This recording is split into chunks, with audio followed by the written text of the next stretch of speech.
Okay, hi everyone. We're just at about 1:30 here, so we're just going to give it a couple more moments to let a couple more attendees have a chance to jump on, and then we're going to get started shortly.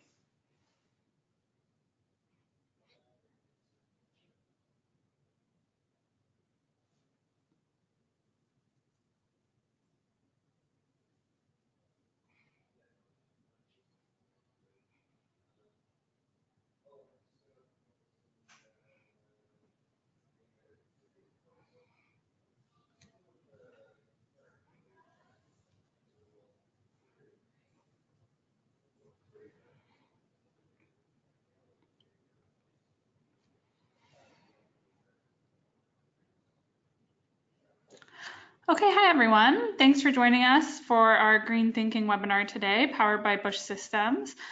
Today we are going to be focusing on how education and engagement can positively influence our waste diversion efforts. My name is Lindsay, and I'm a waste diversion specialist with Bush Systems, and I'm going to be hosting our webinar session for today. So to start off with an introduction of what I do with Bush Systems, as part of our consulting team, I help customers to optimize their recycling and compost programs. And our team has worked with various organizations in order to develop and execute educational engagement programs that support and encourage participation in waste diversion. So if you are interested in taking a deeper look at our full package offerings, in the handouts tab there on the right-hand side, there is a PDF document that outlines all of our consulting services. And if you have any questions at all, please don't hesitate to reach out via email, which is up on the slide now. Thank you to all of our guest speakers for today. We have some very knowledgeable industry professionals who are going to be sharing their experiences with waste diversion, education, and engagement from a variety of lenses. So we have Lonnie St. Hill, who is a waste reduction and recycling outreach coordinator with North Carolina State University. Ken Burns, who is the chair of Environmental Policy Advisory Committee with the City of Brantford. And Kathy Rabowski is a sustainability manager with 3R Sustainability, and she's going to be speaking to previous experience within the municipal industry. Starting off with a few housekeeping items, please note that the attendee microphones are on mute to prevent any background noise, but if you do have questions for our presenters, please feel free to submit them in the question field that's also on the right-hand side of your GoToWebinar chat field there. You can ask them throughout the presentation, and then we're going to have a Q&A session at the end for any of the questions that you've submitted. So our webinar session is also being recorded today, and a link will be provided after we are done here. So on the agenda for today, we're going to start off with a brief introduction to the implementation of waste diversion education and engagement programs, followed by presentations from our guest speakers on principles, practices, and some success stories of using education and engagement to support recycling behavior. So Lonnie St. Hill will be sharing education and engagement tips to boost your program in a university setting. Ken Burns will be covering his experiences with increasing waste diversion through educating and engaging attendees of a large community festival. And Kathy will be discussing some principles of successful employee engagement with a case study on past projects with local government. So after that, again, we're going to get into the Q&A portion of the webinar where our speakers will have the chance to answer questions from the attendees. So jumping right into our topic for today, I'm sure everyone here has experienced firsthand some of the complexities of implementing a recycling or compost program and all of the different factors that kind of contribute to both either success or the struggles of the program. And yes, having proper containers with effective color coding and signage is a great start, but it's only really one piece of the puzzle when looking at the bigger picture. There are so many other factors that go into ensuring you're properly recycling and composting. I've listed some of them here, including education and engagement of users, and then as well as consistent follow-up and tracking and making changes based on program results and assessments that you're seeing. So today, again, we're taking a deeper look into the potential for those education and engagement programs to really support and improve your recycling and compost programs. So a huge part of program success relies on the people who are actually using the recycling system day to day, whether it's the public community or students or staff. Educating and engaging these users on how to properly use available containers and why it's important to do so can be a highly effective tool to boost waste diversion rates, increase your capture rates, and decrease chance of contaminating your recycling or compost streams. So how can we successfully influence people to do this? Education and engagement programs can be implemented in many ways, from signage and posters around the containers themselves to engaging users to participate in educational activities and discussions focusing on waste reduction. And I have a couple examples on the slide up here on the right of some programs that we have helped customers implement through both outreach and then some posters as well. So today our guest speakers will talk a bit more on the specific strategies and tips that they've used in order to see positive results with engagement and education programs. So our first guest speaker for today is Lonnie St. Hill from North Carolina State University. And as the outreach coordinator for NC State's Waste Reduction and Recycling Department, Lonnie St. Hill inspires students, staff, and community members to solve global challenges through zero waste initiatives. Lonnie is an engagement specialist who integrates personal experiences, academic research, and student leadership to manage several award-winning diversion programs to positively impact NC State and the planet. So I'm just gonna hand over the controls to you, Lonnie, and then whenever you're ready, you can take it away. Awesome, thank you so much. I appreciate that introduction, and I'm really excited to be here today. So yes, as the screen that you're seeing shows, I do want to speak about how we go beyond waste diversion and really think about waste diversion in terms of like how it can boost and help your programs when you incorporate education and engagement into your programs. I'll be doing this through the lens of a few of our composting programs because I think that will be helpful. And I am just looking for my controls. I'm just waiting for a moment for them to go live, just so you know. And still not there. Yeah, so Lonnie, I think so those bottom left arrows there. Yeah. Yes, now I see that they're live now. Thank you. No problem. A little bit about NC State University. We are in Raleigh, North Carolina.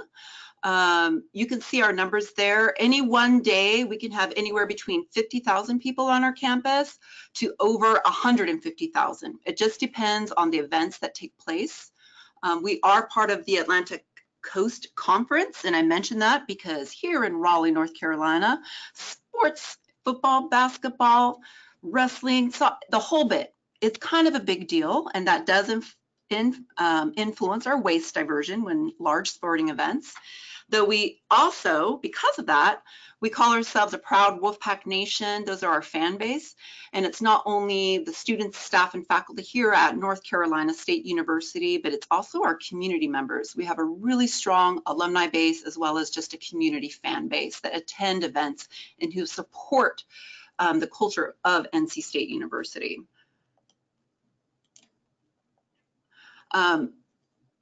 As I go through some of the tips I have for today, one note to mention is that at NC State University, all of the waste is managed and hauled internally. So our Office of Waste Reduction and Recycling actually owns the trucks. You know, we have permanent staff members, and we basically have 3 divisions of our team: a waste disposal team, a recycling team, and equipment services team. That's really important because unlike other universities or organizations, we have the ability to make changes quickly and rapidly, anywhere from changing service, dumpster locations, or trying new things, new types of dumpsters, new signage, new waste receptacles. So because we handle everything internally, we have a lot more flexibility in the way that we do manage our programs. Here at NC State, we also like to view everything we do through our sustainability strategic plan. So all of the programming that I provide for our campus, I do look at it through these 5 pillars. They range from the community and culture, in which we look to actively promote and encourage and celebrate that culture of sustainability.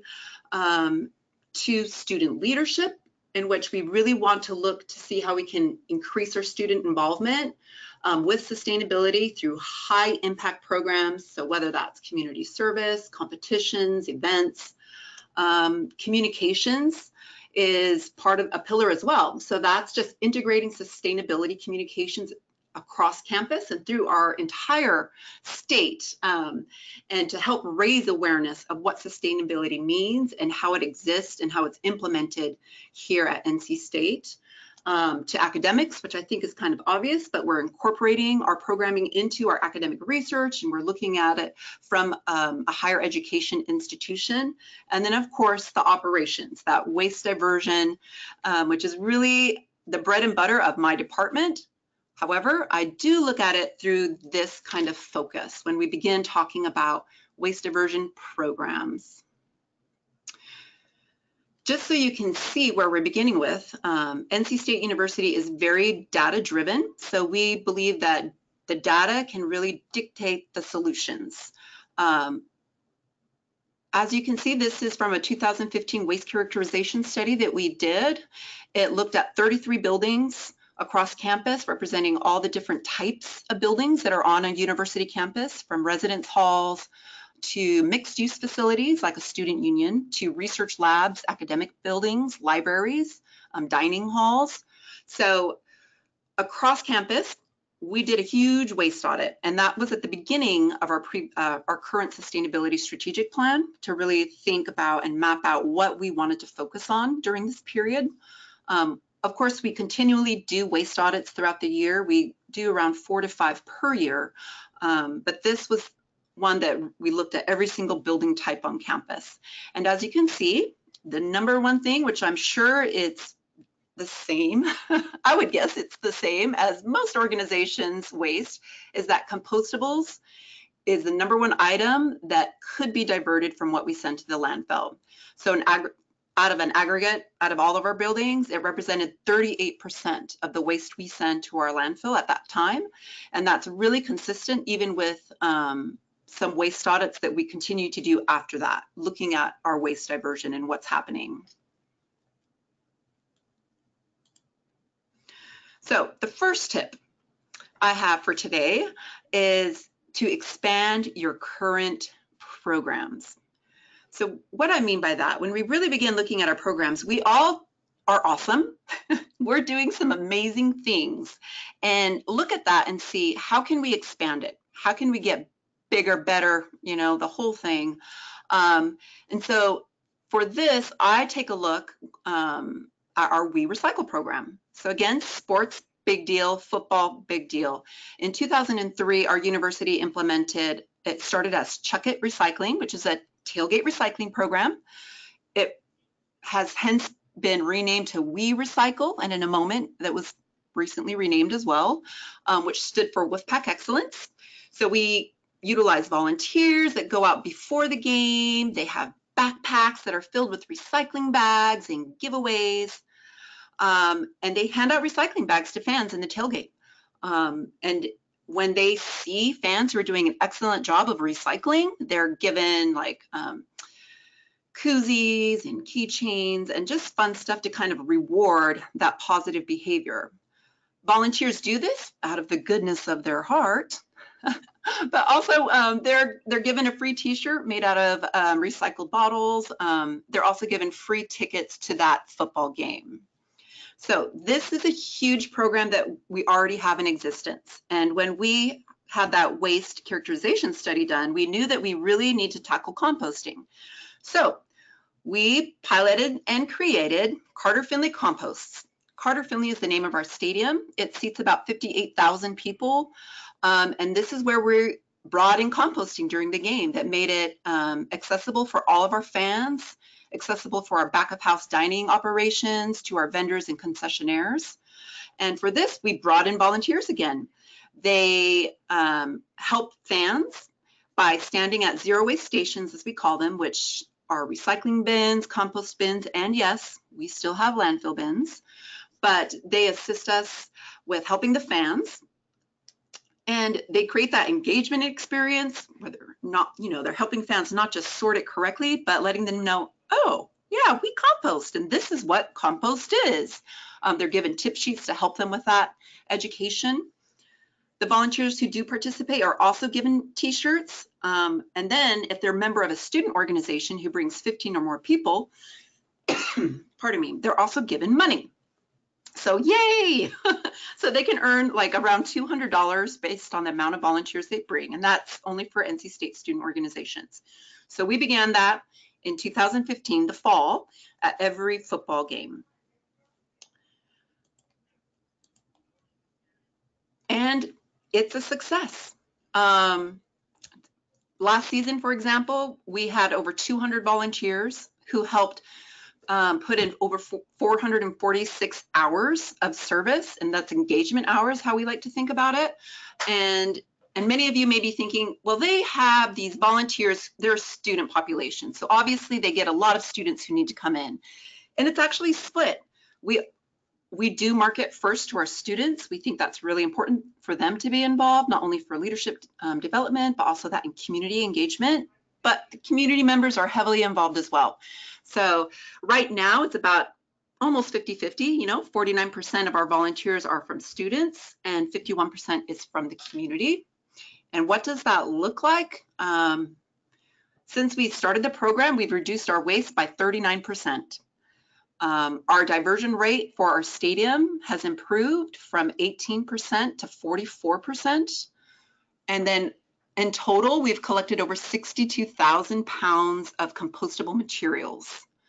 That's food waste, paper towels for us, and food-related paper like popcorn boxes.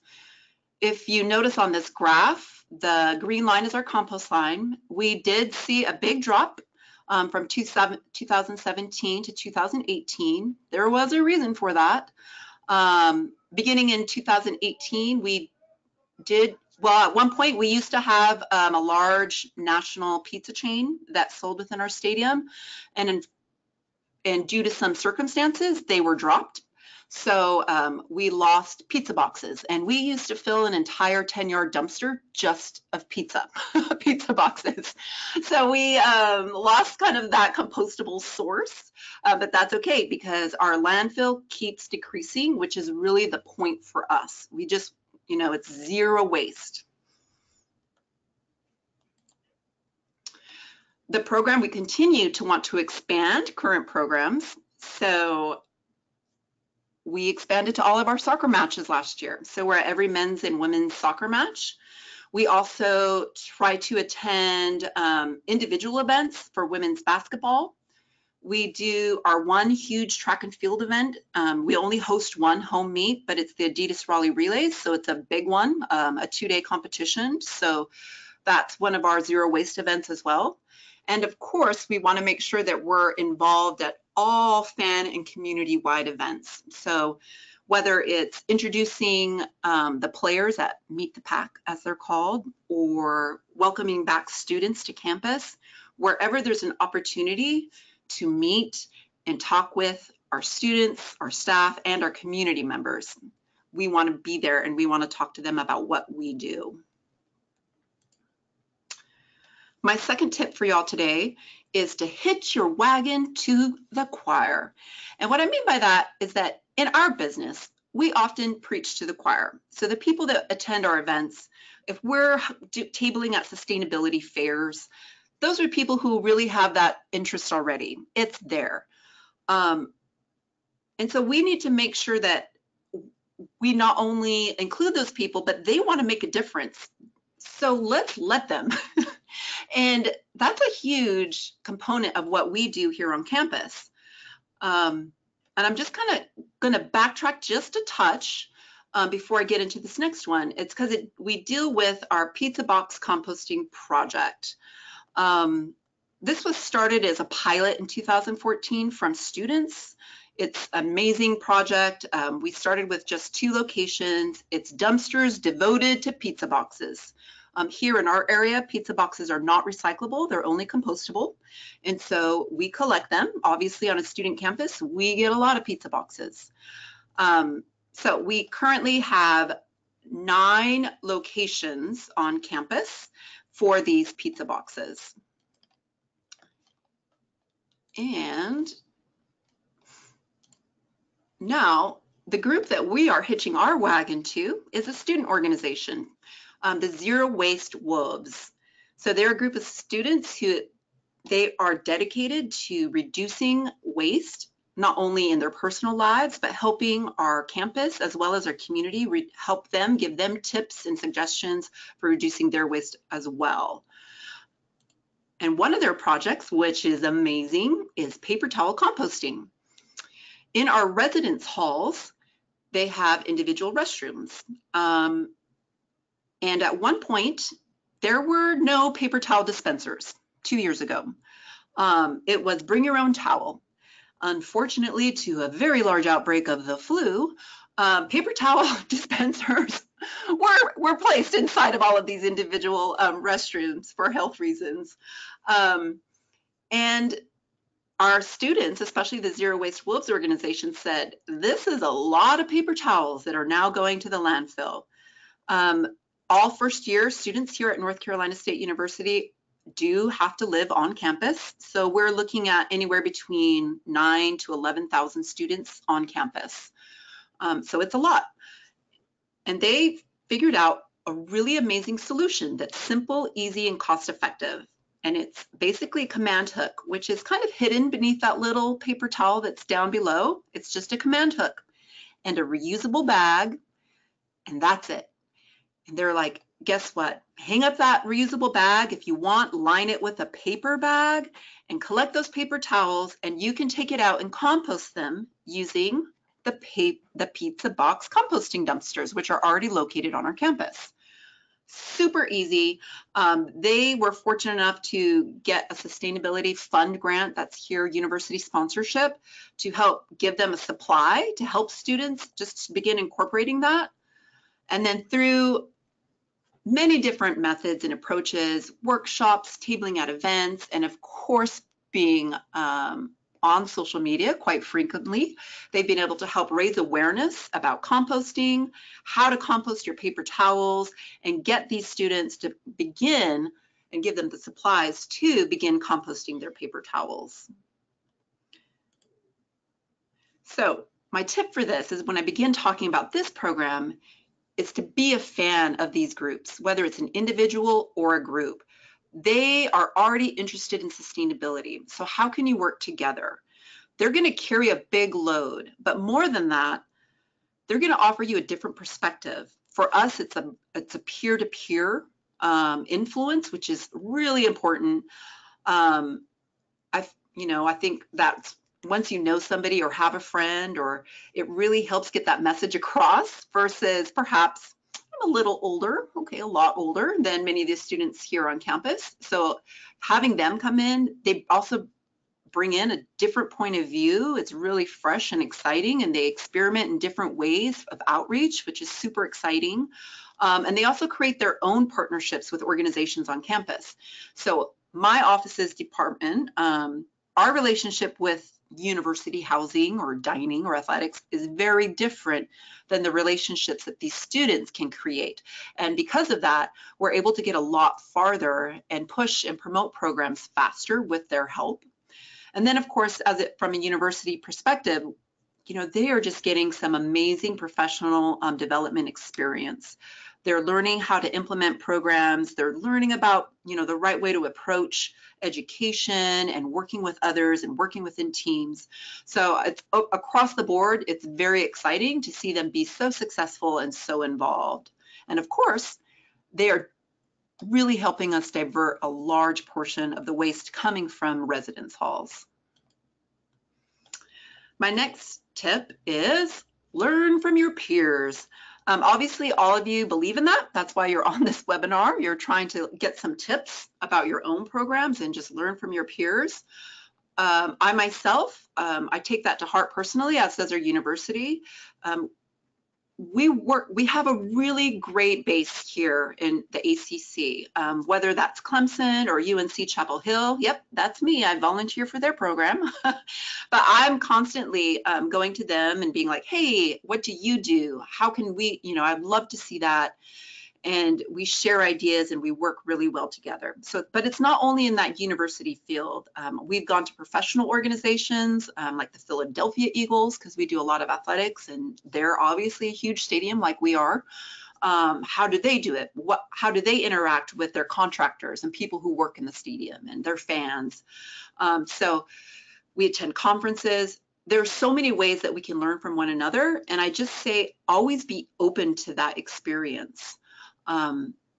Because overall, you know, we all have the same desires to reduce our waste diversion, but also make our community and our planet a better place. But no, we're all different. So for some people, it's really about the numbers and how can we decrease the amount of waste that's going to a landfill. For some, the real way to get into implementing different programs like composting or other sustainability related programs is to talk to them about, we can really make your total operations more efficient. Let me look at it.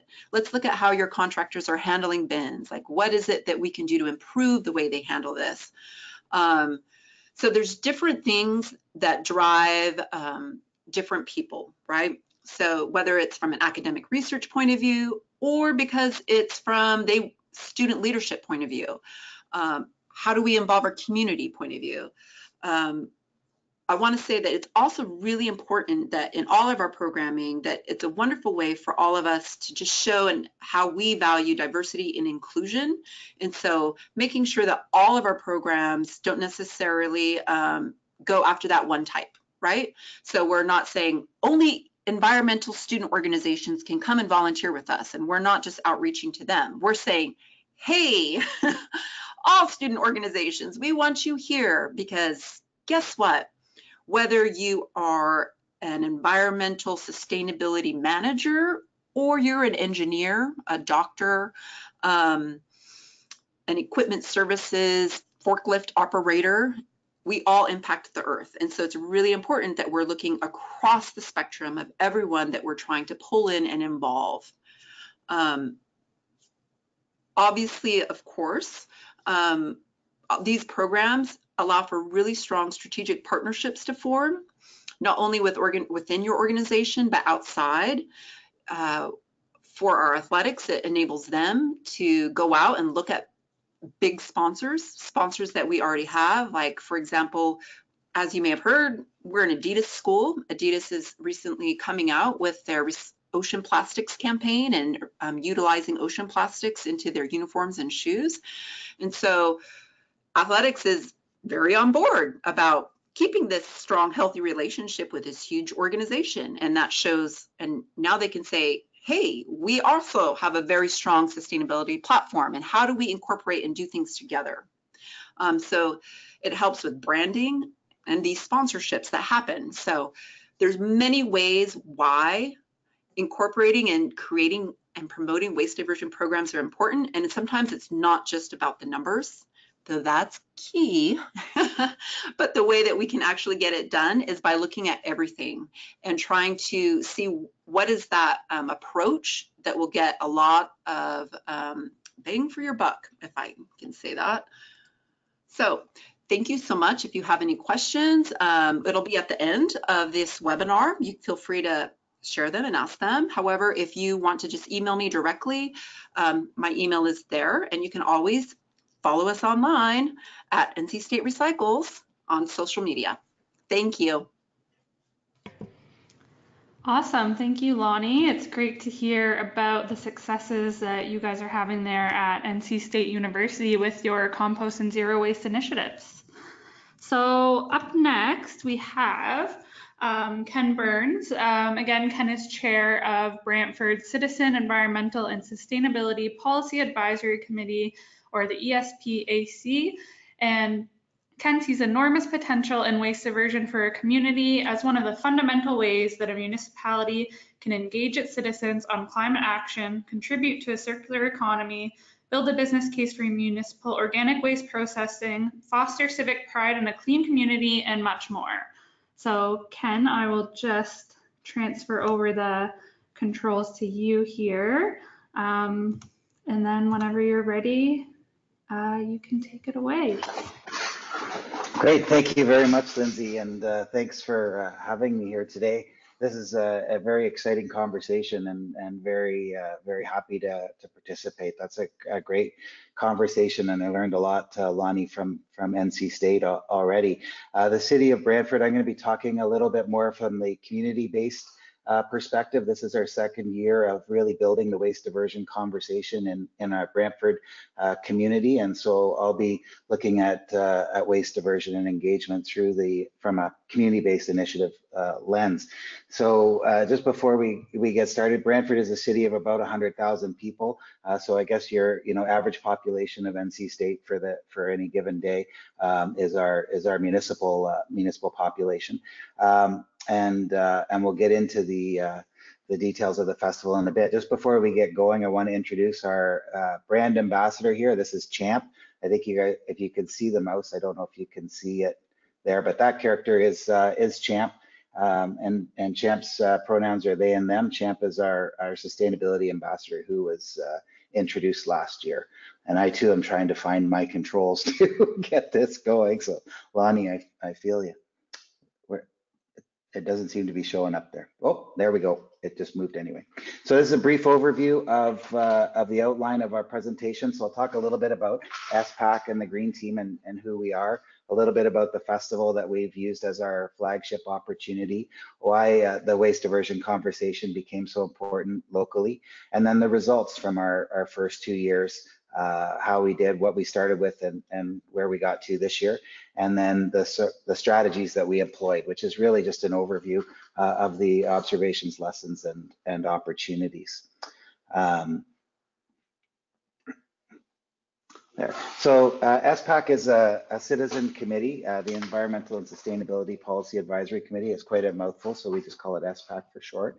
This is a citizen committee that's appointed by council, and its mandate is to provide advice to council on environmental and municipal sustainability issues. So this is a little graph of our basic work plan and scope, which includes everything from consulting with staff and council on current issues and providing advice that way to specific programs that we administer, like taking climate action, administering a Green Recognition Awards program in the community, and of course, the waste diversion and initiative on Canada Day. So you can see Champ here in their many forms that engage with us, with the community. So the Green Team is, again, a subcommittee of SPAC, specifically for the waste diversion program. So in our first year of the waste diversion, we basically started with a waste audit. A counselor came back from a trade mission to Japan and really wanted to bring back the clean culture that he witnessed there.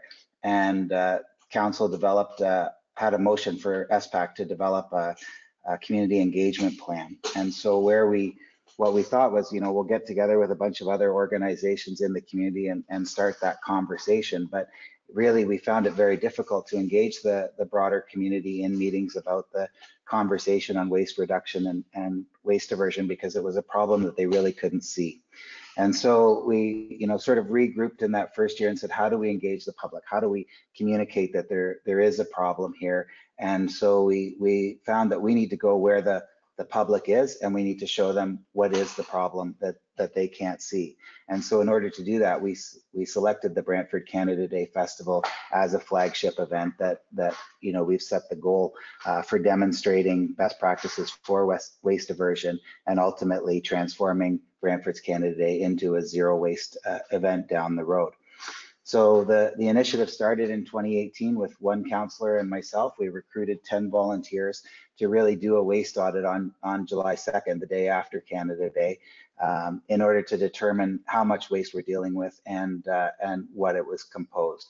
And then from that, we developed the Brantford Canada Day Waste Diversion Initiative Steering Committee, or what's better known as the Green Team. So the Green Team meets monthly, and we focus on public engagement on waste diversion and litter reduction as a subcommittee of SPAC. And it was through the Green Team that we developed a partnership with Bush and planned for the 2019 initiative. So a little bit about the festival. You can see Lions Park here. It's a 6-acre park in Brantford, so a fairly large area that we have. And oops, don't go away on me. So in the bottom right there, you can see the parking lot where we have a full-sized midway. In the upper left, a large grassy area that performs where the performances take place, a concert venue. Along the left-hand side, all of the food trucks and vendors, a marketplace, a children's area, a lot of different activities. And we see about 10 to 15,000 people typically coming out on Brantford Canada Day. And even for the concert themselves, you know, we're looking at 11, 12,000 people on that field. So it really gets quite congested. Prior to 2018, the waste plan was simply to have approximately 40 garbage cans placed around the park and a couple of you know, 95 gallon totes sitting on the site somewhere for, you know, a token effort at recycling, but really no comprehensive waste diversion at all for the entire area.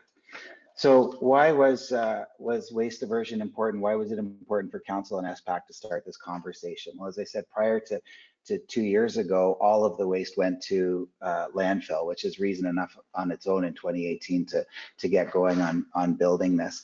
And with the limited recycling that they had, it meant that the streams were so contaminated that everything went to landfill anyway. There was no ability to divert anything from Brantford Canada, and quite a sizable amount of waste. You can see in the top picture there, the volunteer is standing about 80 feet back from that wall, and the garbage bags are, you know, all the way back, piled high and deep. So the first thing that we did in 2018 was to even get a visual assessment of the amount of waste that was being generated, and that was part of it, by sorting it out rather than allowing it to go straight into the dumpster. The city, of course, had no understanding of how much garbage was being generated at the event, or how much waste was being generated. It just filled the bin and they trucked it away and didn't think about it again, which is pretty much how the community looked at it as well. So we got staff and volunteers, well, prior to 2018, that worked to keep the waste containers from overflowing during the day. But once the night fell and the park became more crowded, particularly in the concert area, there was no way for staff to maintain it. So the containers would all overflow, and that increased the sense of litter. And we also found that it gave people the social license to litter. When the containers are full, people don't think twice about dropping it on the ground. That's where it's going anyway.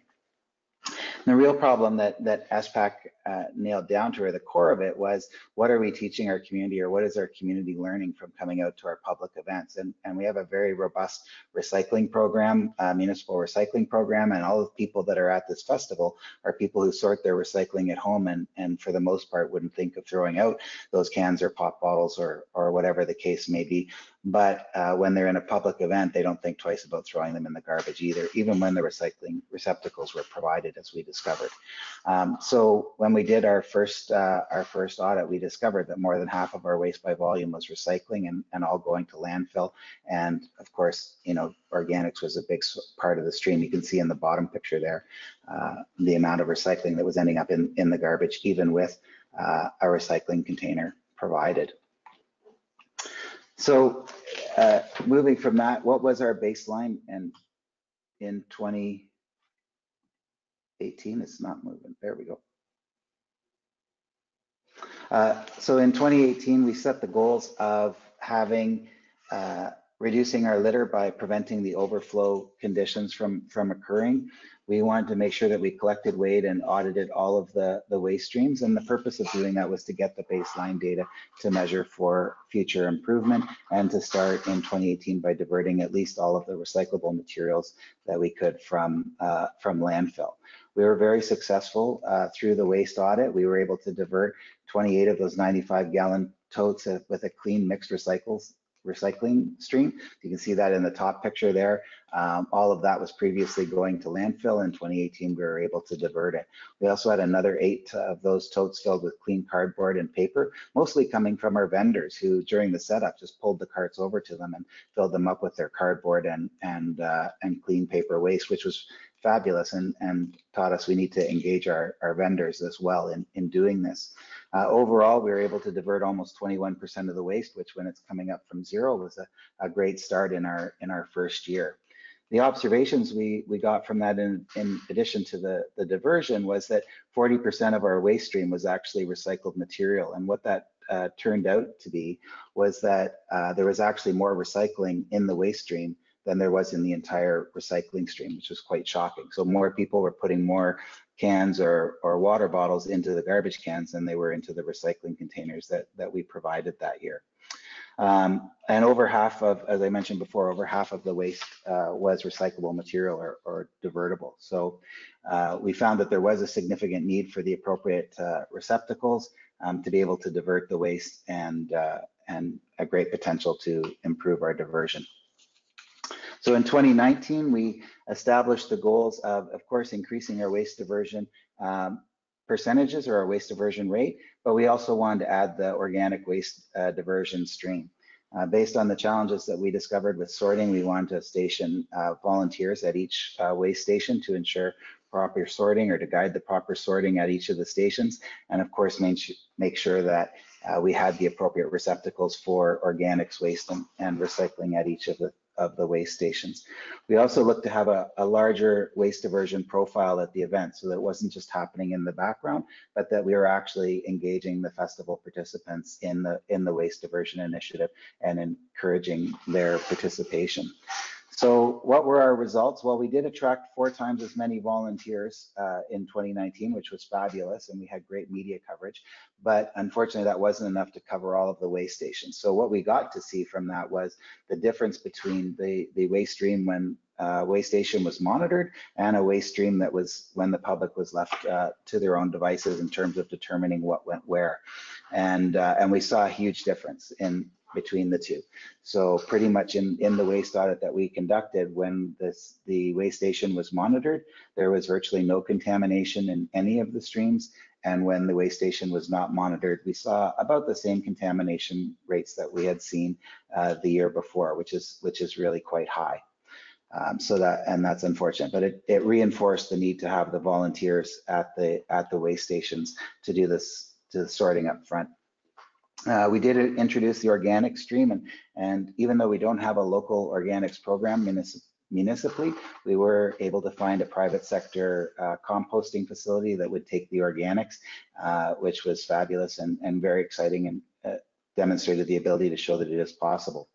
So our composition of our waste stream in 2019 was 27% roughly recycling, 27% organics, and then the balance to waste. I take Lonnie's point that usually you would see that the waste stream was composed more of organics. In this case, we were quite limited in the organics that we could take, and a lot of the paper waste we couldn't use, a lot of the containers we couldn't take because they weren't certified compostable, and because we were using a private sector composting facility with a short composting cycle, there was a lot that we couldn't do that we would have liked to have done otherwise. So that could be bigger. And also our waste stream, we weren't able to sort the entire waste stream from the unmonitored stations, and so we know that some of that went to waste. Some recyclable and organic material went to waste, which kept our waste numbers up. Overall, we estimated that we could have diverted about 67% of the waste if we'd been able to go through everything that was unsupervised. One of our other lessons that we were able to do is this year we took on recovering the refundables, because we did all of the collection across the entire festival this year. So we collected the refundables from the Rotary beer tent, and quite surprised Rotary that were quite tentative about us doing that, because they wanted to ensure that they got their refund on all those beer cans. And in fact, we actually increased the recovery of refundables and pretty much got to 100% recovery in terms of that, which excited everybody. A couple of things that aren't in the numbers from 2019, we eliminated the significant use of plastic cups in the beer tent by serving in cans, and I'll talk a little bit more about that in the lessons. And we also eliminated hundreds of pounds of fabric waste by making all of the Green Team t-shirts from 100% recycled material, and then also sponsoring the price difference for all of the regular volunteer t-shirts to also be made from 100% recycled material, so the 8 plastic water bottles and recycled cotton.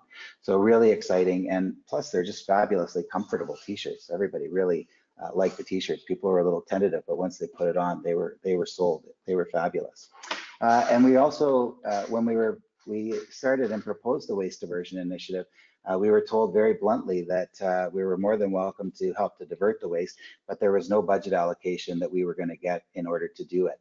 So we went out and raised the money and brought in, you know, over $15,000 in new money to Brantford Canada Day, which was huge and surprised a lot of people, I think, including ourselves. And Bush Systems is part of that generosity in terms of their partnership with us for the getting the event bins and having the proper receptacles for the event, which was a huge part of our success. So what are the strategies that we learned out of this? Where did we go? I think we start, you know, with council and sponsor support, and the data is essential to doing that. When we started, there really wasn't a whole lot of support, as you can imagine, because people, even including our council, did not understand or were unable to really identify or quantify the problem, other than, you know, nobody likes to see litter. But they really didn't think that there was that much waste or that it was that much of a problem going to landfill. So being able to show them that over half of the waste stream was stuff that could have been diverted from landfill was a huge part of the solution. And of course, pictures are worth 1,000 words in terms of being able to show people what the problem was. And we showed council what that problem was. And the sponsorship, again, a huge part of the success. Going to council and seeking a budget is a challenge, but going to council and saying, you know, we can raise the money and involve our private sector, you know, was really a bonus for us.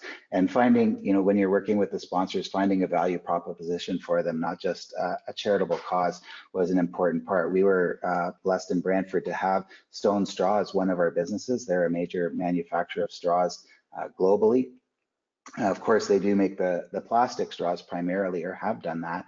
But in trying to join the sustainability effort globally, Stone is also developing a compostable straw, or has developed a compostable straw that they were just at the point of launching. So that was one of the alignments that we had, is that we introduced compostable straws, which could go into our compost stream, and Stone Straw provided them for all of the vendors so that they didn't have to source them. So it was a great element of the 2019 effort that we had all compostable straws at Brantford Canada Day. Of course, volunteers are essential to the opportunity, as Lonnie said, for North Carolina as well. It's vital to have those volunteers to ensure that you have the clean waste streams.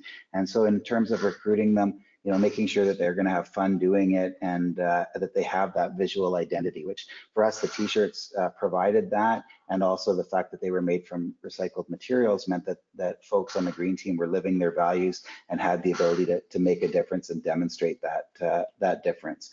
So we found that became very attractive, particularly to the younger folks that were volunteering in order to get their high school hours, but actually ended up demonstrating a huge preference to join the green team, even though it meant that they were going to have to get their hands dirty potentially in the waste audit. Getting our diversion rate up was essential. Of course, as I said, the volunteers were essential to doing that, but it's also much easier to sort at source than it is to divert it through the waste audit, which is, you know, truly gross and is a lot more work than directing people at the beginning. And of course, part of our goal was to have that conversation in the community and education and outreach. And so hiding the need to sort it isn't what we want to do. We want that up front, and helping people to understand what is recyclable in the community, what is compostable, and so on is vital to the success of our event. So we were able to do that. We have to do a better job at this for next year, but we did engage and encourage and support our vendors to use divertible products, food service products. We did have what we call the champion vendor program, where Champ, we gave a sign and Champ was on there highlighting our champion vendors, and those were vendors that ensured that they had 100% either recyclable or compostable food service products. So no base. We had a couple of them, which was great to have. The rest were not all champion vendors, but this was the first year of that program. So that was good. And what we did learn as well with the compostable straws was we thought it was going to be really easy to just provide the vendors with the straws and they would use them. And then we found that people were already using whatever they had already, you know, put out or in their things. And so we had to go back and really encourage them to use them and help involve them more in the initiative and understand why we were doing it. And then, you know, they got on board, which was great. So learned a lot of lessons about, you know, really trying to engage the vendors up front. And also in terms of our diversion rate, we discovered that, you know, through our data analysis that we really would hit a ceiling around 67, 68% diversion if we were able to perfectly sort all of the waste stream, which is still lower than what we'd like. We're aiming for a 75, 80% diversion rate. And the only way we're going to get there is by ensuring that more of the on-site materials are divertible, so either recyclable or compostable. And we believe that's entirely possible because most of the waste at Brantford Canada is bought on-site. So the more that we can make divertible, the more we should be able to divert. Community participation, a key element from this. That's in fact the reason, the motivation and the core reason for SPAC to be doing this in the first place was to get the community involved in the waste diversion. And one of the most important elements that we had was announcements from the main stage. So at the beginning, before the event started, we prepared a list of talking points for the MC and for the performers to have, and asked them to pick whatever resonated with them and you know, mention it during their act, during the outset and whatever.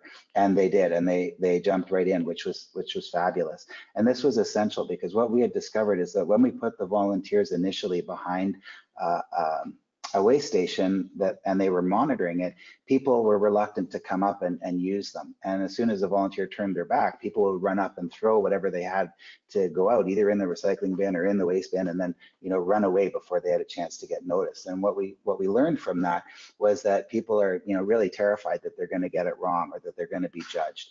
And so by having, you know, the initiative announced from the stage and people encouraged to participate and encouraged to talk to the volunteers that are there to help them to do the sorting and all of those kinds of things, we involve people in understanding the problem and in solving the problem and put them at ease to being able to talk that it's okay. We understand recycling's confusing.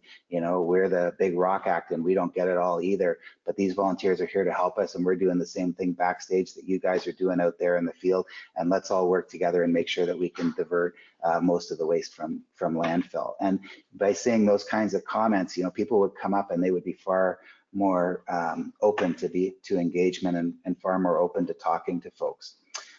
And similarly with our volunteers, you know, our number one priority, the number one ask of our volunteers was not about ensuring the clean waste stream. It was about having fun and smiling so that people would find them, you know, approachable, and then to engage people on approach. We discovered very quickly that if you wait to figure out where somebody's going to throw something, if they're planning to throw it in the wrong stream, and you wait until that point to talk to them or engage them, you're going to be, you know, way too late to be able to stop it from going in the wrong spot. So, you know, having that engagement on approach and having a fun opportunity really put people at ease, and we ended up building the conversations, succeeded in building the conversations that we were looking at. And having the clean and attractive, smart branding of the bush bins really helped as well. It really got rid of that yuck factor, and having the appropriate facilities that people could use. It's one thing, you know, I talk about and really like to tell this story in terms of the education and outreach. There was a mother with a young child, and young meaning probably 3 or 4, you know, years old, walking beside a stroller, and they were going by the waste station that I was at, and the young fella got underneath the stroller and pulled out an empty iced tea container. And his mother tried to say, you know, that's empty, son. There's nothing in that. And he, you know, deked right around her. I think he's going to go and play for North Carolina State, but just, you know, completely deked her out and got around and got that empty plastic container into the recycling bin, and just a straight dunk right in. And then everybody, myself, you know, completely surprised by watching this as it happened. But it really demonstrates the fact that kids know where this stuff goes, and they can teach their parents, because who knows where that was going, but the kid knew. So when you have a recycling bin and an organics bin that are accessible for kids, kids will naturally engage and do it. If we'd only had those 95-gallon bins, that kid wouldn't have been able to do it. So we did actually also directly engage children in this. So you can see in the top right corner, we had Champs Playground, where kids, and that little guy in red there was about the same age as the kid I was talking about. They would sort using bean bags recycling and organics and waste, and then they would go and color a champ picture, which was fabulous. We also had great media coverage, which was fabulous. And as a result of the media coverage, because we had the compostable straws, because we had the t-shirts from recycled materials, actually our story on the compostable straw partnership got over 13,000 hits on Facebook, which for a community of 100,000 people, that's pretty good. And as a result of it, the attractive branding and the media coverage, we're getting the organizer attention, everything from neighborhood events to other municipal events to large events like RibFest, coming to the Green Team now and saying, hey, how can we do this? How can we get waste diversion at our event? And so that was our goal, to build that in the community and ultimately get more events diverting more waste in our community. And that's the conversation and how we built it thus far. So yeah, thanks very much. And I'll look forward to anybody if you have questions at the end. Thank you, Ken. And yeah, absolutely. If you have any questions for Ken, you can submit them at any time.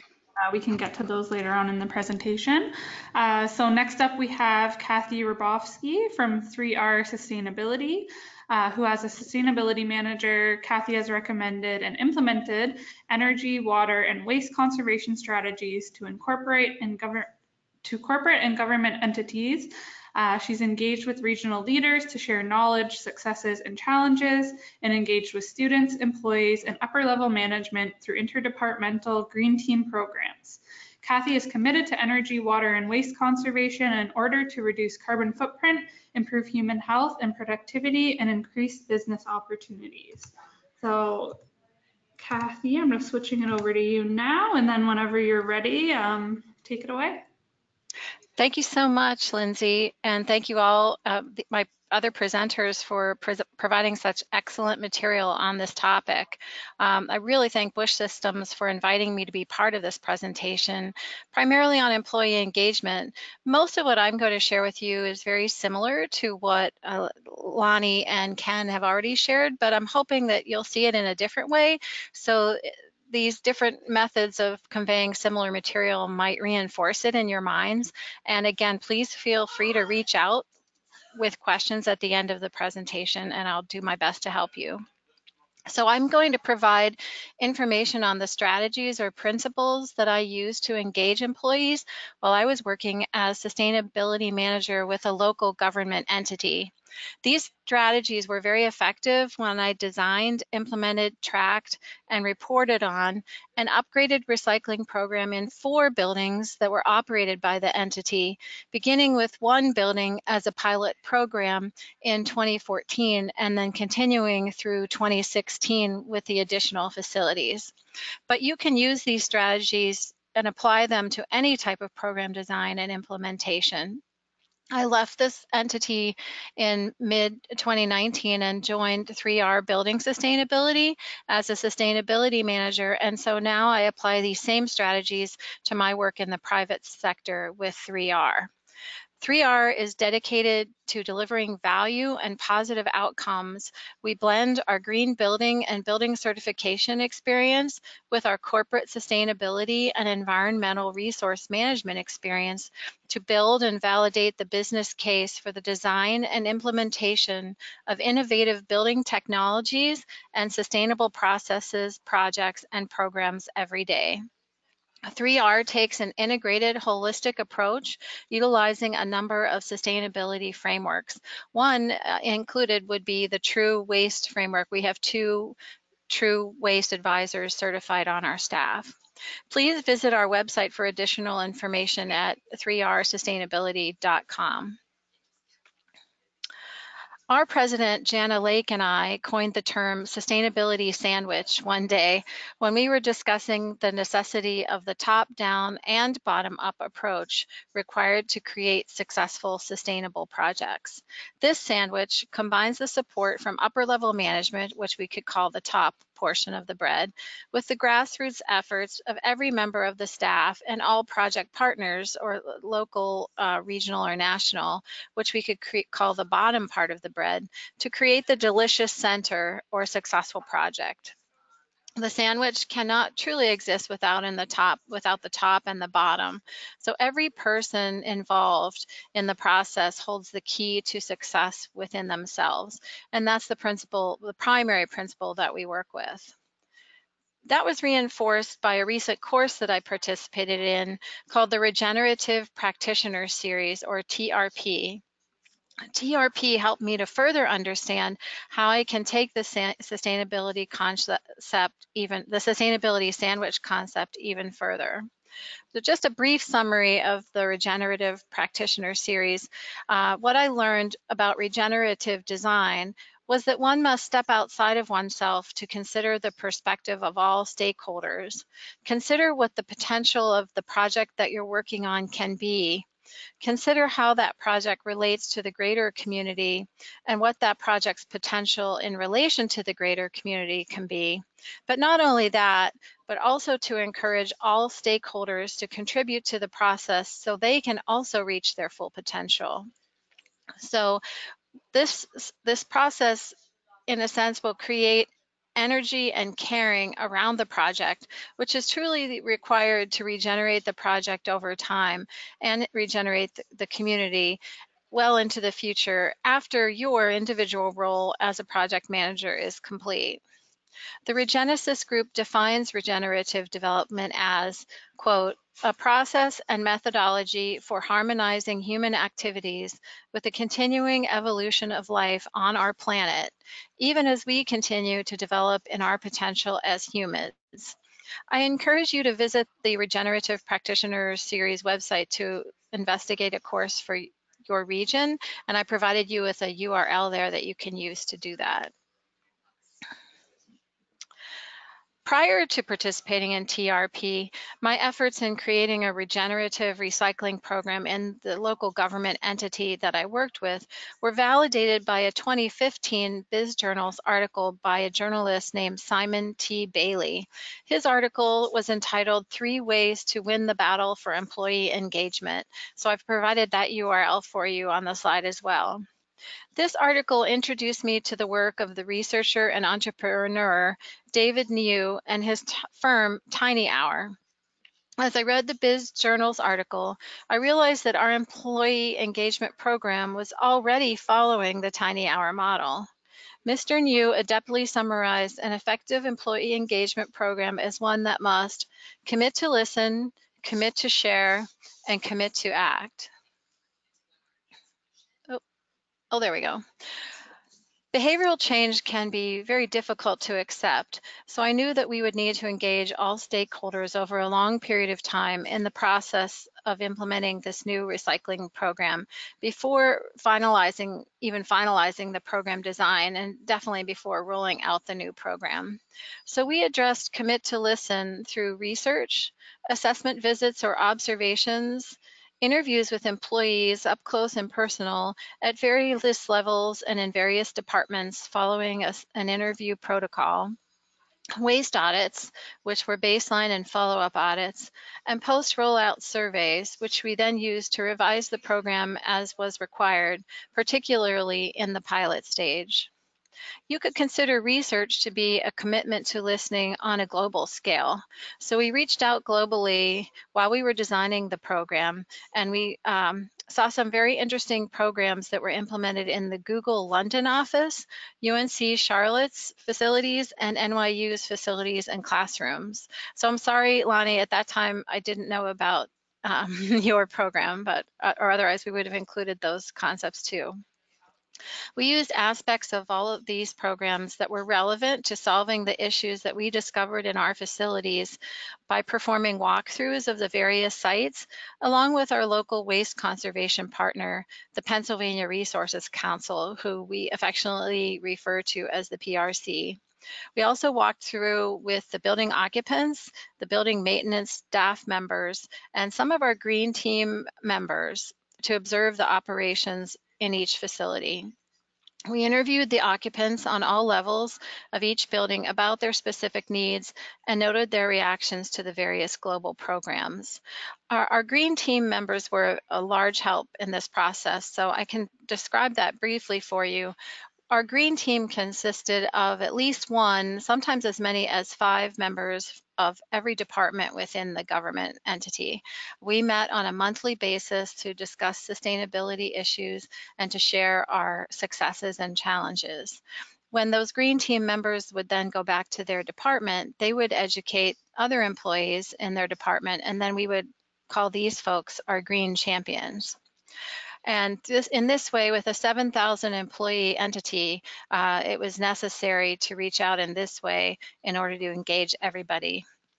We also had an outside the entity group called the Green Action Team, and this consisted of local partners in university, nonprofit, business, development, all different sectors. So we also talked with them about programs as we were designing them, and we shared the information and successes that we had in this upgraded recycling program with them, primarily through a group called Sustainable Pittsburgh.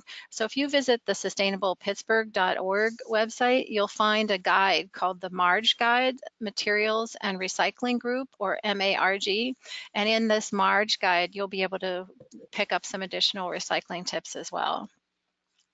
Based on the information that we gathered in these research efforts, we decided to take a risk, and this was a big risk, in the pilot of one building, which included the removal of all desk side waste and recycling bins. We just asked the employees to go cold turkey with their bins, and we installed a number of recycling stations on the floors in the office building that was the pilot project. And these recycling stations were composed of 3 bins. So you can see the bins that we used on the right-hand part of the slide. This pilot required that all occupants rise from their desks to visit a recycling station to dispose of their discards. In this way, occupants would be confronted with color-coded graphic signage, which would help them to make the correct choice in disposing of their discards. Fortunately, we had quite a bit working in our favor. At this point in time, local news media and scholarly articles had hit the presses, and these articles equated sitting at your desk for 8 hours as the new smoking. So we were able to send this message about human health, inviting occupants to rise from their desks to increase their health as part of the recycling program education. At the same time, we also implemented a green cleaning program and included this green cleaning message in the education as well.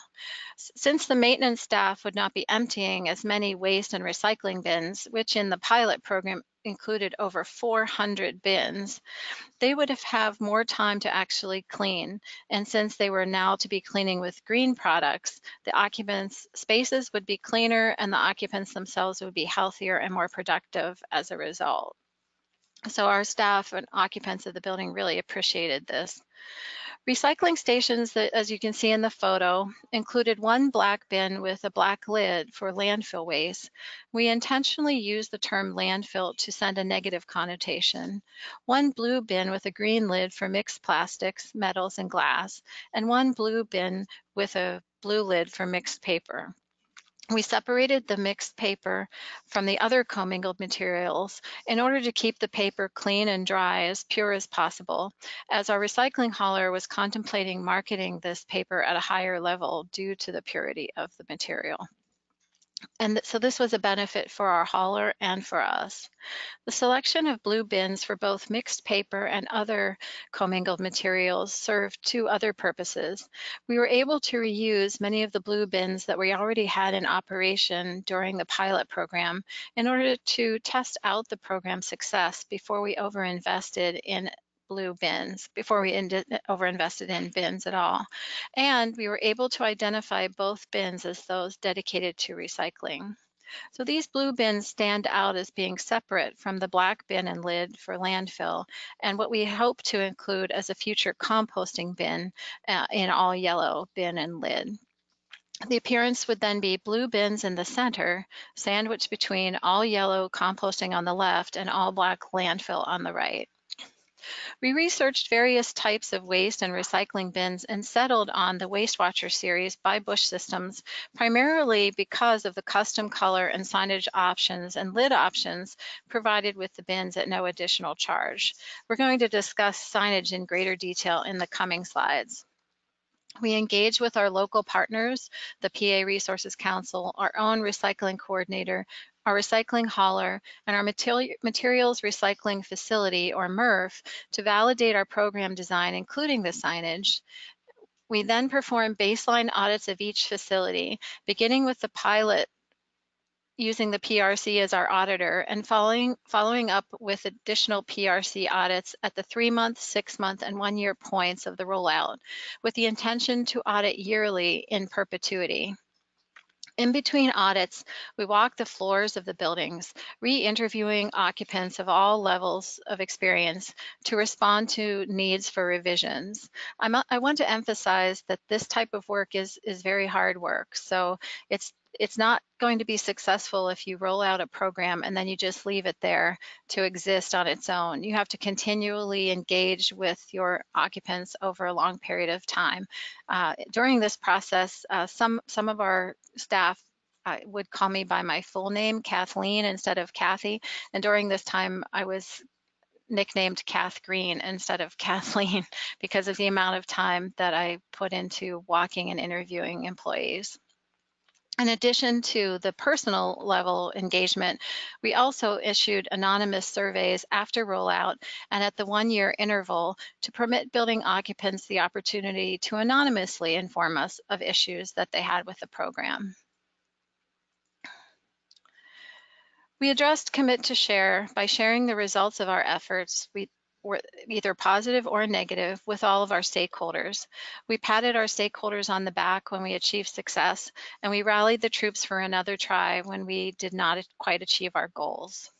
We shared to ensure that all stakeholders had skin in the game or ownership of the strategy or program that was on the table. Sharing is also important to encourage free-flowing communication, whether it be personal or anonymous, and to provide opportunities for continuing education and revisions. Sharing included lunchtime PowerPoint presentations for each and every building occupant. This is a place where the sustainability sandwich definitely came into play. Because the upper level administration was engaged and committed, the presentations were mandatory, but we tried to make them fun. Because we invited attendees to share their stories during the presentations and provided dessert for their lunch, because as we all know, it's critical to feed everyone in order to engage them wholeheartedly. The word spread that the presentations were enjoyable, and the overwhelming majority of building occupants attended without requiring memos from the upper level administration to force them to attend. Additionally, we provided a series of 4 laminated cards that were educational for the staff and for occupants, and these cards were chained to the maintenance staff's recycling carts. So the maintenance staff had constant access to the information that they needed to stay on track, and also provided them with the opportunity to answer questions from floor occupants on their individual floors on a daily basis. Though sorting the recycled material was not required of the maintenance staff, they often did sort when it was convenient and not dangerous to do so as a result of having these reminders. Conditions or rules often change, and it is important to inform and advise all stakeholders as this occurs. For example, since I changed work positions, the recycling rules were revised significantly. So the custom signage that are displayed on the recycling stations that you see in these photos required revision. So please, let's focus today on the type of signage included and not on the actual graphics. We continued to visit all departments after implementation, walking the floors to gauge our success, to determine whether all employees' needs were being met, and to deliver on the promises that we made in our initial interviews. We also issued an anonymous survey via SurveyMonkey, which helped with gathering information or listening and helped a great deal with analysis of program results. We reported on the survey results in order to keep the lines of communication flowing, to continue to serve employee needs that might arise over time, and to deliver or act on the promises made as we went along. As you can see by the graphic on the right, the anonymous survey results were primarily positive. This may have been due to the amount of research and engagement with the building occupants that was performed prior to rollout. If one is to commit to action, one must understand that by listening and sharing, one informally commits to act to improve a situation that might be described as not being optimal.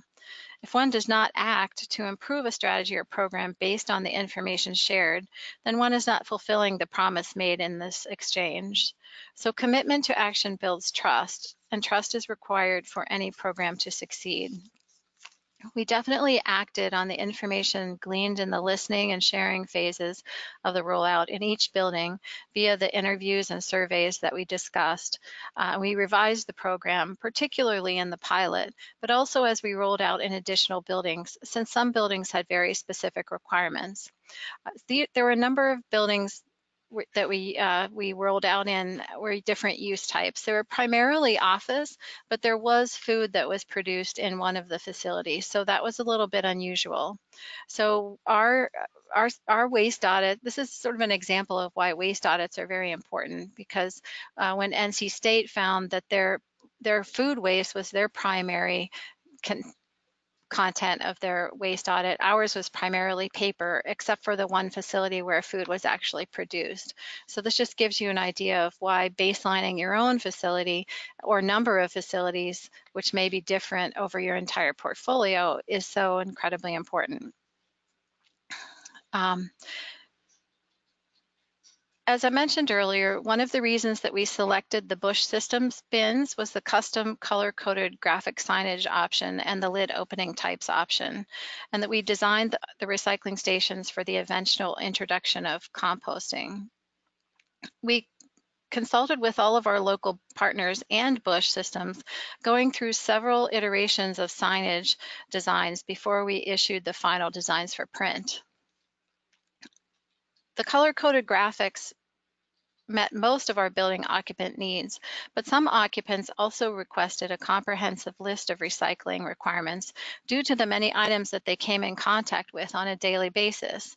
So here you see on the left-hand side of the slide, the fact that we designed a laminated color-coded signage list, more of a list, which coordinated with the color-coded graphic bin signage.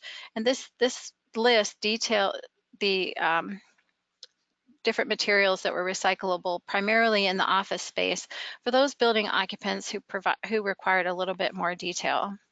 We also added recycling stations where occupants indicated more were required, and we actually experienced a building location where we had provided more than enough recycling stations, so we removed 4 of those stations and stored them for future building rollouts. As the waste, in order to measure our success, we invited the PRC back at the 3-month, 6-month, and 1-year intervals. As too often, measuring and reporting ends after a goal is achieved. As human beings, we tend to fall back into old patterns of behavior if we are not reminded to stay focused. So we continued measuring and reporting at the 1-year points every year thereafter to make sure that the building stayed on track, and some even improved in the area of waste diversion.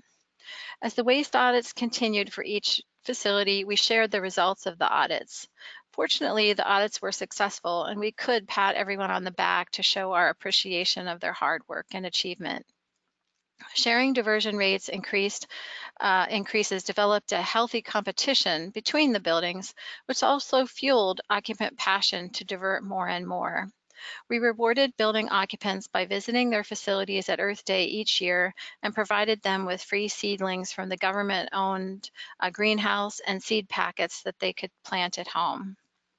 By freely communicating the results of our efforts with all of our employees and staff, we were able to continue education, celebrate our success, and encourage continued work toward meeting our goal. So here you can see a little bit of information on the assessment process. I can't truly share exact building names, locations, and numbers, but we found in the case of the pilot project that during the baseline audit, we only had a 21% diversion rate. And this was probably largely due to the fact that there had not been a sustainability manager on staff for about 6 months before I started this program. And we performed an audit at the 3-month interval. We saw an increase in our diversion rate to 60%, which was very surprising and very satisfying. We found at the 6-month waste audit, after rolling out additional education and sharing our success, we increased just a bit to a 68% of diversion rate. And then once we performed our 1-year waste audit and learned that we held steady at 68% diversion rate, we realized we had reached our maximum potential. So at that point in time, we began to look at the item a little more closely at the items that were in our recycling stream and determine how, in our landfill stream, and determine how we could remove them further. In the case of the office buildings, as I mentioned earlier, we didn't have very much food waste, so composting wasn't really something that was economically feasible. In reality, we didn't even have enough compostable waste to fill a 5-gallon paint bucket on a weekly basis. So we thought about composting our paper towels in order to increase the volume of compostables, but again, it was just not economically feasible. So we decided to install hand dryers in the facilities to remove the paper towels from the landfill stream, and then that greatly reduced our diversion even further. But I'm sorry, I don't have those numbers for you. So it's really important for you to remember that you need to baseline and then audit again periodically through your rollouts, and continue to audit every year thereafter to be sure that you are staying on track. So thank you so much. Hopefully this brief case study of our upgraded recycling program illustrated for you the way that the concepts of commit to listen, commit to share, and commit to action can benefit any employee engagement program, but particularly recycling. Okay, thank you, Kathy, and thank you again to all of our guest speakers for today's session. I have all of our presenters' contact information up on the slide now, so if you do have any further questions or want to chat more about anything that was mentioned today, please feel to reach out to any of us directly. We do have a few quick questions here that we can go through. Lonnie, we have a few operational questions for you if you don't mind answering those. The first one is, did you have any issues from your composter on accepting bleached paper towels? This attendee's composter told them that they have to be unbleached and certified compostable. So did you see any resistance from that? No, we didn't. Yeah, and originally when we started this program, we were using an offsite composter, and so we brought everything, like all the materials to her, and also did research for her, you know, looking up specs of products. And we had no issues for the material that we were bringing, like all of our paper towels. And currently, we're very fortunate. This summer, we just opened our own on-campus NC State Compost Facility and Research Collaborative. And so we're using an aerated static pile, and we review again everything that we're accepting, and we are good to go, minus of course contamination. Yeah, perfect. Awesome. Thank you. And then Lonnie, as well for you, another quick question. Someone asked, how is your program at NC State funded, if you don't mind answering? Yeah, no problem. Do they have a specific part of one of these that I talked about, like our office, or? I believe probably just referring to the compost program in general.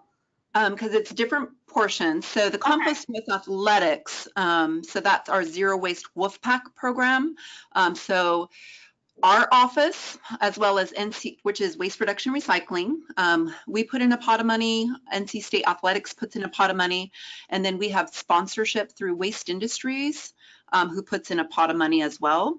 And then through the years, like Coca-Cola, we have a food grocery chain here called Harris Teeter. You know, different groups through the years in and out have also given money for the season. So that's with athletics. The paper towel composting that I brought up that the students do, that was through a sustainability fund grant. So student fees are for all of our students, there's a $7 sustainability fee that's levied. And then a group of students every year, they get together and they decide on how to spend that money. And so all students, staff, faculty are eligible to put in a grant request. And then this sustainability council made up of students decides on which ones to fund. So for that student project, it was funded that way. Our overall office is, of course, funded through our student fees, taxpayers, just a normal higher education type funding. Yeah. Okay, perfect. Thank you. And then we have a couple here for Kathy as well. So the first one that I have here is asking if you could speak a little bit more to the reaction of the employees when the trash and recycling were taken from their offices and centralized instead. This attendee said that they had a similar initiative that asked employees to empty their own bins and it wasn't received well. So just wondering what you heard regarding that. I was pleasantly surprised that we had a handful of occupants in our pilot project that did react negatively to the removal of their waste bins. And these were primarily folks who had disability issues. So we did revise the program to permit those with disability issues to have desk side waste bins. And then fortunately, our maintenance staff had a very good knowledge of the people on their floors, and so they understood which bins they had to empty under folks' desks because they were disabled. So we thought at one point about giving these bins a bright color because we would want them to be highly visible, but then we didn't want to identify these folks as those that couldn't empty their bins, perhaps because of a disability. So we relied on our maintenance staff who were very kind in fulfilling the needs of these individuals. In another building, we just had 2 naysayers. Then you're always going to have 2 naysayers. You're always going to have a group of naysayers in any program, and we just tried to work with them as much as we could to make it work for them. Or if there was a significant complaint, then we permitted them to have the desk side bin, which then we communicated with our staff to empty as well. I think that a great deal of our success was based on the fact that these scholarly articles and the newspaper articles and television articles had come out with information saying that sitting was the new smoking. And so it was very important for our office workers to rise from their desks every 45 minutes to an hour in order to circulate the blood and revive their muscles in their system. So we talked a great deal about how sitting for 8 hours a day would affect the human body. And because we were demonstrating that we were as concerned about our employees as we were about diversion rates, that helped quite a bit. They were also excited about having additional cleaning performed. This idea first came to me when I watched my maintenance staff member walk the length of a football field to empty a bin for me that had 1 paper clip in it.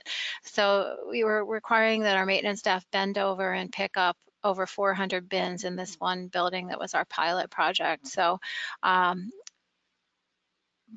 giving the maintenance staff greater health because they weren't bending over as much as they had been, and also giving them the opportunity to clean more really enforced for the occupants that this was a great program because they saw an improvement in the cleanliness of their spaces.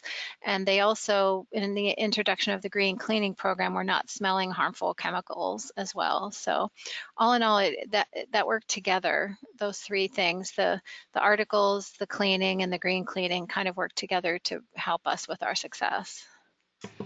Okay, thank you. And then we have one more question for you there, Kathy. Just to clarify, for your waste audits, were these conducted internally or using an outside group? And were there any safety concerns that were brought up? We did use an outside group. We have a wonderful nonprofit in our region called the Pennsylvania Resources Council, and they offer waste auditing as part of their services. It's a very reasonable fee. In most cases, you may find this in your region as well. You could perform an audit internally, but that's something that can become dangerous, as you mentioned. So you definitely have to wear personal protection equipment or PPE, heavy-toed shoes, gloves, probably elbow length gloves, and face protection because being a government entity, we did have some incarceration type facilities involved, and some folks who are coming to a public defender's office for intake, and we would often find needles in the in the waste, and we would find clothing that was discarded because unfortunately some of the folks who came in for an interview with a public defender were incarcerated, so their clothing was left behind and they were donning a prison uniform instead. So it is something that I would recommend that you perhaps use professionals to perform because they're familiar with all of the risks. But if you provide protection for you or your staff, if you're going to perform an audit, then you can protect yourself. Okay, thank you. Then we just have one last question here from an attendee. It says that she's new to the waste field and was wondering what the first steps were with a waste audit. So I just kind of wanted to jump in here and address that one. Bush Systems, actually, one of our recent webinars focuses on how to conduct your own waste audit. So if you want to jump on our YouTube channel there, it's recorded and posted on there. And I can follow up after the session and send along that link to anyone who's interested in watching that one as well.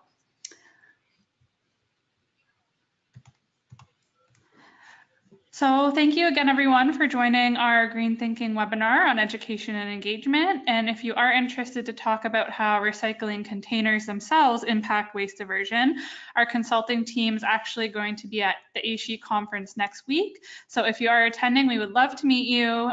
Be sure to stop by our poster sessions where we're sharing results from recent research on how different forms of signage impact recycling rates and how desk-side containers influence waste diversion. The Bush team will also be live tracking the diversion rate of ASHE's Expo Hall and debuting our newly launched recycled plastic lumber container, the Aspire Collection. So I hope to see you guys there. Thank you again for joining us today, and our webinar series is ongoing, so keep an eye out for our next Green Thinking webinar and have a great day, everyone. Thank you.